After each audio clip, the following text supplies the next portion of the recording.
When you guys first built the vehicle, it was configured a lot differently than what we're doing. We're doing a 400 volt system, and I think you had a 120 volt system in it before. So we have to reconfigure every single battery module to be in series now versus paralleled up like you had before.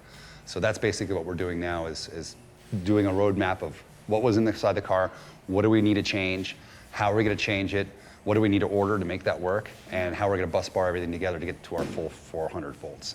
And that's why we had you guys add that 16th module, is every time you give it more voltage, it's more power, and that's what we're about here. We love power. So yeah, we've pulled everything out of the car now because we have to go through every single battery.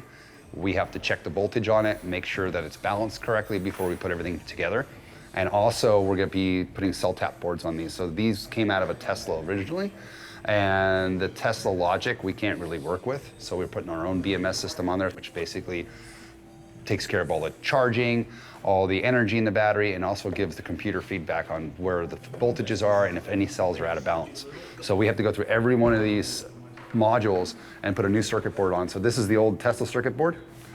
So this is their old battery management system for basically temperature and tracking voltage. So we take that out, and then we replace it with a brand new one, which is basically a dummy board. It passes the temperature and the cell voltages onto an AEM BMS, which will now control what happens inside this battery. So that's there already.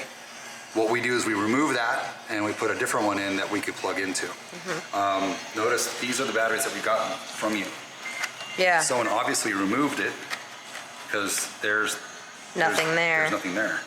So now we have to go back in and replace every one of these with a new board. There's 6 individual banks of cells inside each of those modules, and there's 16 total modules. So we got a total of 96 different taps that we have to go through to monitor 96 different cell series inside the vehicle. So there's quite a bit of wires to this whole entire thing. We're probably putting about 300 to 400 wires in this car when we're done. What are you doing? Draining these batteries so they don't drip on each So other. to fill by the charger.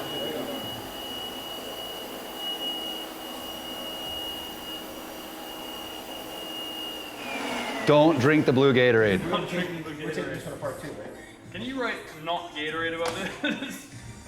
Well, it's my Gatorade, so now I know just not to touch it. Yeah, with this stuff getting out of the car, you're dealing with batteries. So you want to make sure that you don't have anything exposed to any kind of elements like being wet. A lot of times when we see these batteries shipped or moved around, they're dumping this blue fluid all over the place. And if that gets down inside the battery cell, it could cause some serious issues. That's coolant, correct? It's coolant, correct, yeah. So the coolant actually goes through them to keep them warm and cold. But if that coolant gets into the battery itself, it could short out the cells. So what we're doing right now, since we have to strip everything out of this car, we're making sure everything's drained properly, so when we're moving them around, it's not dripping that blue fluid all over the place. The car is gonna get basically something very similar to this inside of the back of it. So this is called the VCU, Vehicle Control Unit. This is basically the entire brains of the operation. This manages charging, cooling, all of it. Throttle mapping, controlling the motor, all that is done through this one little device. And to the right of that, these are the BMSs that I was just talking about. So these are battery management systems, and these are little satellites. We try to get them as close to the pack as possible. So these 3 right here are responsible for the rear of the car. Okay. So basically these manage these 3 battery packs, and there's 4 more behind this plate. Oh, okay. And there's 2 more in front of that. So these 3 manage all of those and take care of all that. Also, when you plug it in to charge, it handles the charging. So it goes, okay, how low is the pack? How fast do I charge? If there's a cooling issue, if the batteries are too hot, it will cool them down. So that has a lot to do with the whole thermal management and current management systems that we're going to be putting in that car. Okay. Most people think that the EV stuff is pretty straightforward. It is on the motor side, but batteries are the most complicated part of any one of these builds. So, and the only part of the vehicle that could catch on fire is the batteries. So safety is our number one concern here. Going fast is our second concern. Where lithiums are a lot different than lead acids is they don't like anything outside their range, temperature and voltage. So all that stuff we built in to protect the batteries. So when you're charging, it doesn't overcharge, it doesn't under discharge as well. We can set certain parameters that if your battery gets to a certain point, it just turns the car off. So you're not damaging anything. But that's part of the programming that I put into it at the very end. So we start with this. This comes out of a Tesla Model S. So this is the original motor. So what we do is we take off basically all of this stuff. We remachine everything, grind it all down, put brand new mounting hardware in it because these are originally transaxles, so they sit sideways in the back of the car.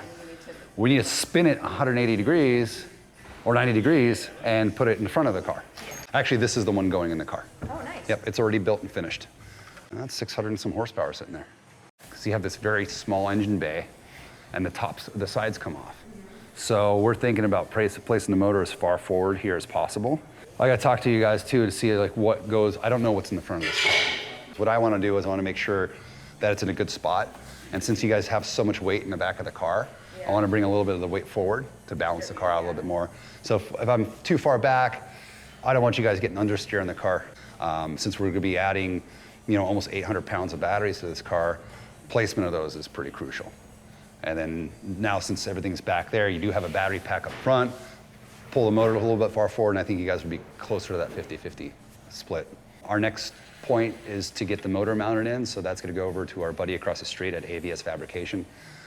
He will be designing the motor cradle for this, so we could mount it up. Also, he's gonna be handling getting us the driveline, setting all your pinion angles, making sure that's all correct. We are going to be going with a carbon driveline on this. We did the same thing with the Mustang. The carbon drivelines are just a lot lighter. We could spin them faster. They don't have as much rotating mass as a typical driveline would. So the vibrations and harmonics will come down as well. We're trying to keep this thing quiet now. People say that the electric stuff is quiet. It doesn't have to be. I personally like it quieter because it gets annoying hearing that gear winding in the back, but the race part of me also likes it because you can get some sort of audible feedback of what the car's doing. All the BMSs have to be as close to the modules as possible, which back here is great because we have 3 down in here, 3 in here, and another one up front. So that's 7 of the batteries just in this area. So kind of like what we did with the Mustang is we're gonna make a cover back here with the computers, charger, and the main BMSs that are gonna run the rear part of the car. And then we're probably gonna have some satellites in the middle of the car to run the packs underneath these seats. And then there's room behind that back seat. Yeah, and then there's room behind the back seat. We just don't want to make the lines too long. We want to keep everything as small as possible when we do that. And then we got the module that's in the front of the car, in front of the firewall. So once we get all that done, we'll have a good roadmap of where to put all the BMS satellites. So when we're working with these types of systems, it gets more and more dangerous towards the end because we're dealing with the whole pack voltage, because each one of these is about 25 volts fully charged, and then you multiply that by 16.